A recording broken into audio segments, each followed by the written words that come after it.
Gloire à Jésus. Que la gloire revienne au Dieu d'Israël. Mes amis, je vous salue ce matin dans le précieux nom de notre Seigneur Jésus-Christ de Nazareth. Soyez bénis, restez bénis. Le Seigneur est Dieu.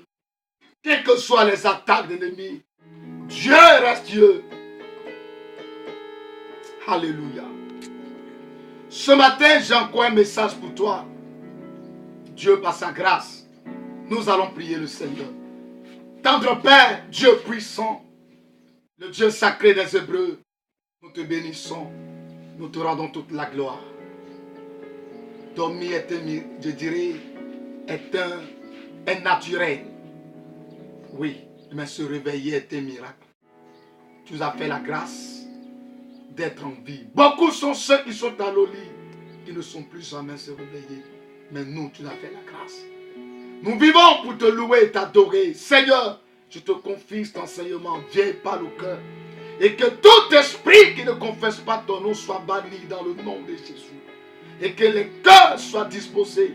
Tous ceux qui sont branchés, qui sur cette vidéo, Seigneur, transforme-les, change leur vie au travers de cet enseignement.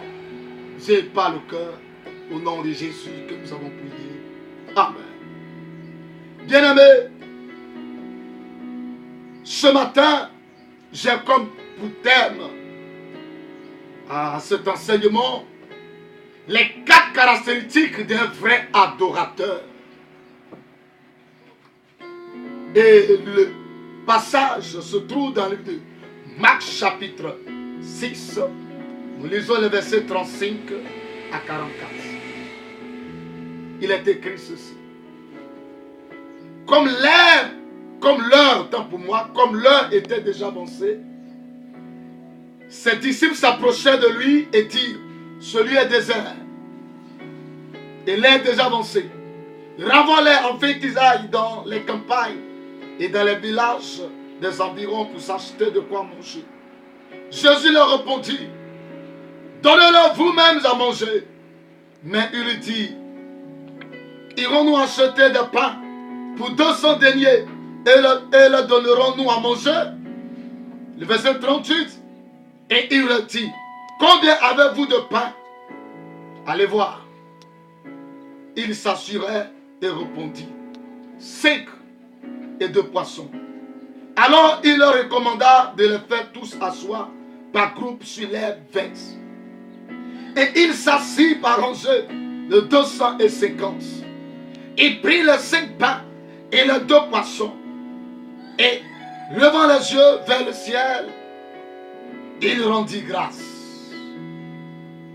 Puis il rompit les pains et les donna aux disciples, afin qu'ils les distribuassent à la foule. Il partagea aussi les 2 poissons entre tous. Tous mangèrent et furent rassasiés. Il emporta 12 paniers pleins de morceaux de pain et de ce qu'il restait des poissons. Enfin, le verset 44, ceux qui avaient mangé le pain étaient 5000 hommes. 5000 hommes. Alléluia. Que le nom du Seigneur soit glorifié et que le Seigneur nous bénisse. Bien-aimés, vous savez bien que dans l'histoire, depuis que Jésus est de son temps qu'il était sur terre, il passait de ville en ville, de contrée en contrée, de village. Il n'est jamais assis, il ne fait que parcourir et pour propager la parole de son Père, pour annoncer les Écritures. Et comme il faisait les miracles, et partout il passait, c'était la foule qui le suivait. Gloire à Jésus, c'était merveilleux. Bien-aimé, et la Bible dit que Jésus, après avoir enseigné longtemps, une foule le suivait. Comme le verset 34 nous dit, quand ils sortirent de là-bas, Jésus vit une grande foule. Il fut ému de compassion pour eux. Oui, il a eu pitié parce qu'il voyait vraiment ce peuple. Combien de fois ce peuple était dans le besoin. Et la Bible dit que, toujours le verset 35, comme l'heure était déjà avancée, cet ici s'approchant de lui, il dit, ce lieu est désert. Renvoie-les afin qu'ils aillent dans les campagnes et dans les villages des environs pour s'acheter de quoi manger. Voici la mentalité des personnes. Des gens qui ont été recrutés, des gens qui ont été sélectionnés par le Seigneur. Dis à Jésus, tout ce monde-là, c'est vrai, le temps est parti, il fait soir. Il n'y a pas assez, on n'a pas à manger. On n'a que 5 pains et 2 poissons. Ça veut dire que Jésus, plus les 12, et ça fait 13. Si on doit partager les 5 pains et les 2 poissons, ce n'est pas évident qu'entre nous-mêmes, ça peut nous suffire pour dire parler aux autres. Regardez la mentalité d'un homme. Comment l'homme aussi peut être aussi méchant ce point. Dans nos églises, dans nos assemblées. Et c'est ce qu'il se passe. Des responsables, des diacres, des anciens, des diaconesses, ceux qui sont tous des leaders. Et c'est eux qui le poussent à faire des choses qui ne sont pas bonnes. Comment on pouvait dire à Jésus de renvoyer ce peuple? Accorde la nourriture. Bien-aimé. Mais ce qui est merveilleux, et c'est qu'ils sont tombés sur quelqu'un et qui réellement ne mâche pas ses mots. Alléluia. Jésus va les répondre. Au verset 37, Jésus leur répondit, donnez-leur vous-même à manger.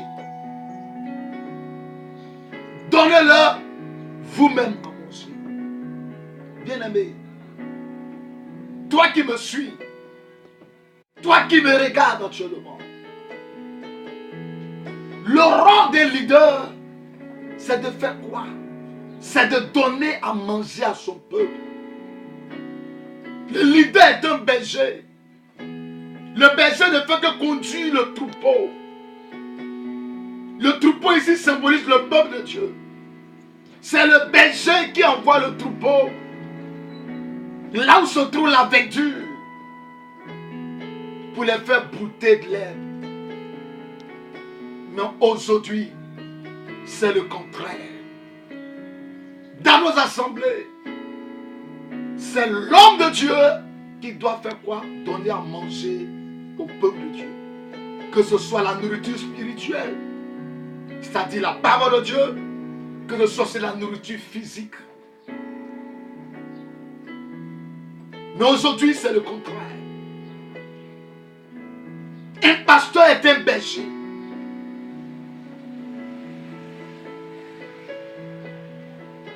Un pasteur est un guide. C'est celui qui conduit ses enfants, qui pourvoit leurs besoins.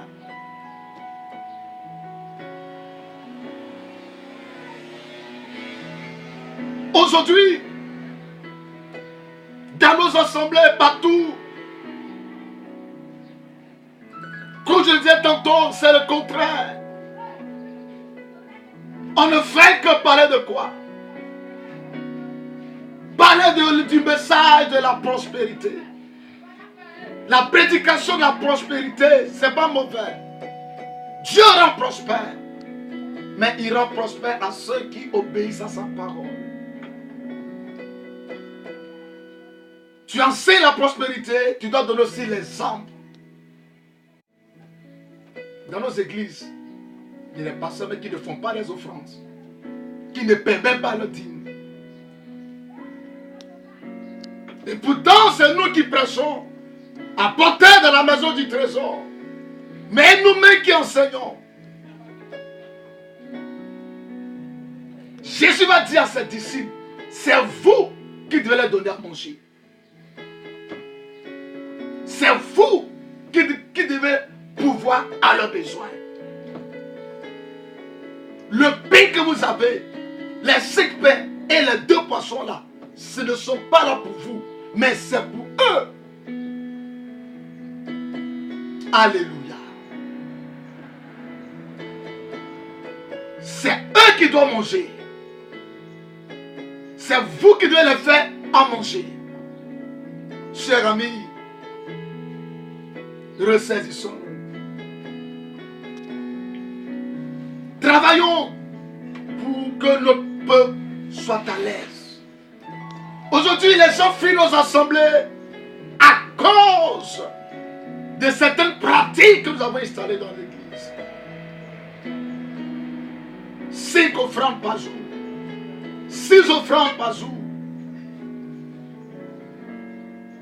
Mais le fidèle est fatigué. Quand dimanche arrive, son cœur bat et dit: je suis mort dans le film. Il n'est pas tranquille. L'église qui était lieu de repos. La Bible a dit, Jésus a dit dans sa parole, dans Matthieu chapitre 11, verset 28, venez à moi, vous qui êtes fatigués et chargés, et je vous donnerai du repos. Mais ils sont fatigués, ils sont chaluviers à l'église encore. Et c'est là maintenant qu'on les charge encore de fardeau.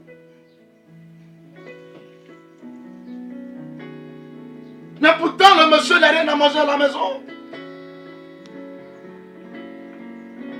Nous avons 5 voitures dans nos parkings, plein de costumes. Il y a d'autres qui sont assemblés qui n'ont même pas une seule chose pour porter. Réveillons-nous. Quand les gens parlent, on dit non. Il y a d'autres mecs qui ont le clé pour dire non, je vais te maudire. Cette malédiction est nulle et sans effet.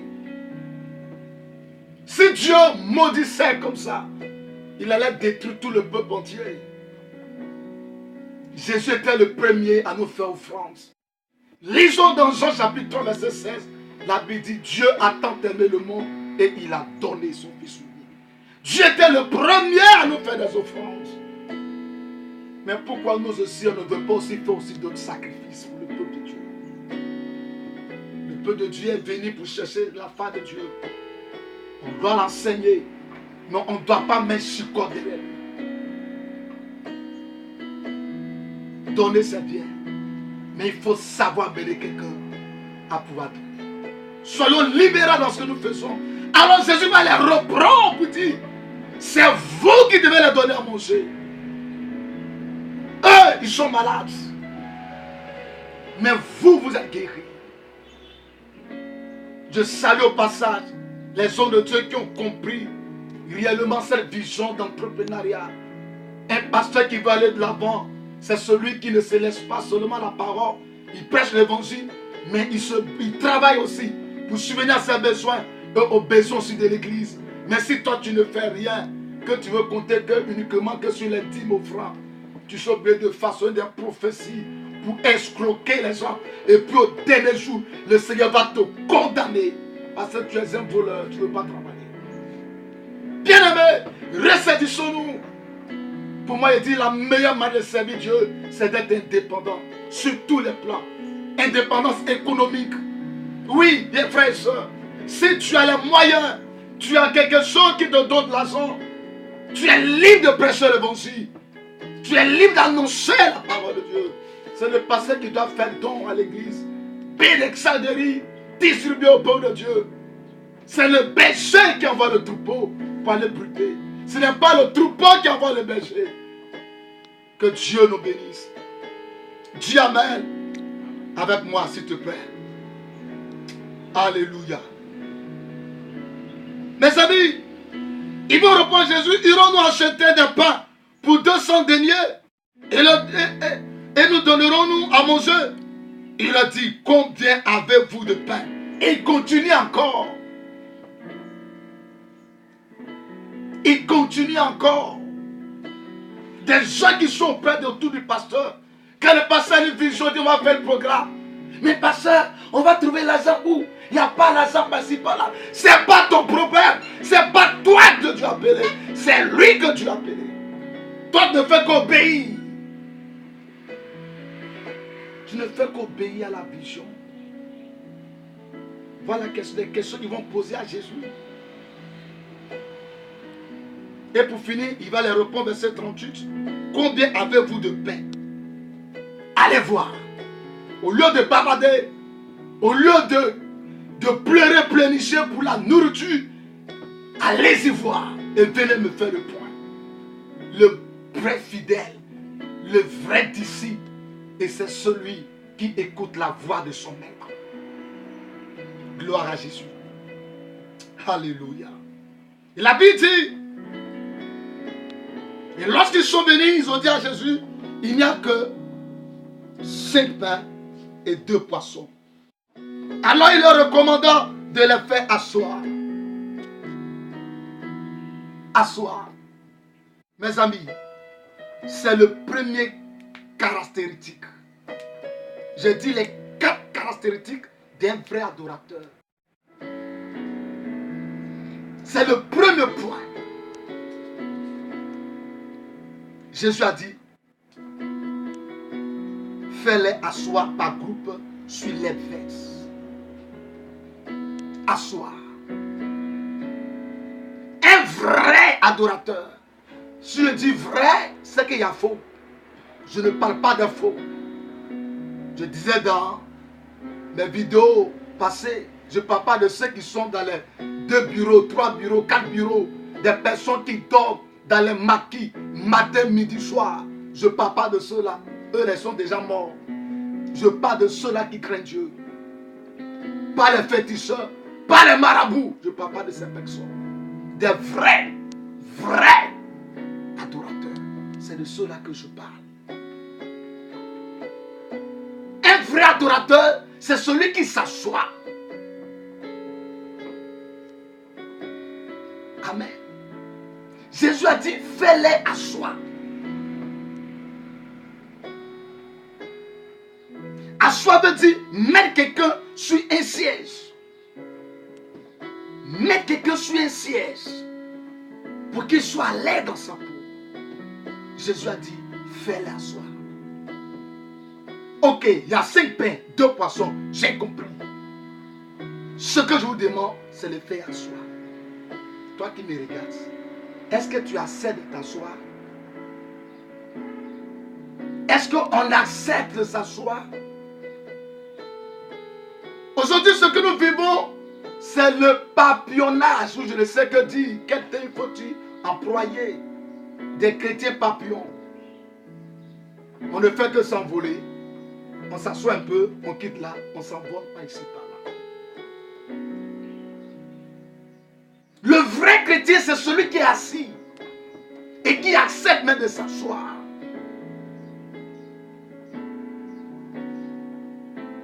On ne veut pas s'asseoir dans la parole de Dieu, dans le conseil des pères, de ton guide spirituel. Aujourd'hui, parce que tu as une toute petite fonction d'onction, et tu dis tu es arrivé déjà, alors monte déjà les épaules.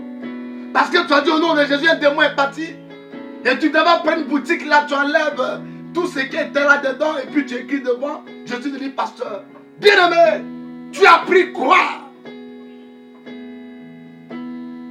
C'est pour devenir un boucher. Parce que tu refuses de t'asseoir. Il faut être assis au pied de ton maître. Voici un peu ce qui se passe. Nos enfants d'aujourd'hui refusent de s'asseoir au pied de leur père pour apprendre, au pied de leur maman. Des jeunes filles qui ne savent pas préparer, qui passent tout leur temps à porter les sexy pour détruire les foyers. Et leur ministère, c'est le ministère de destruction de foyers. Ils ont une maîtrise. Ils ne savent même pas comment faire pour préparer une nourriture. Et puis ils ont dit, papa, je veux me marier. C'est quel homme qui va venir t'épouser? Après, ça pourrait prendre une servante. C'est vrai. Et quand madame travaille, il est important qu'il y a quelqu'un pour l'aider. Mais des femmes qui refusent même de travailler. Tu vois leurs ongles là.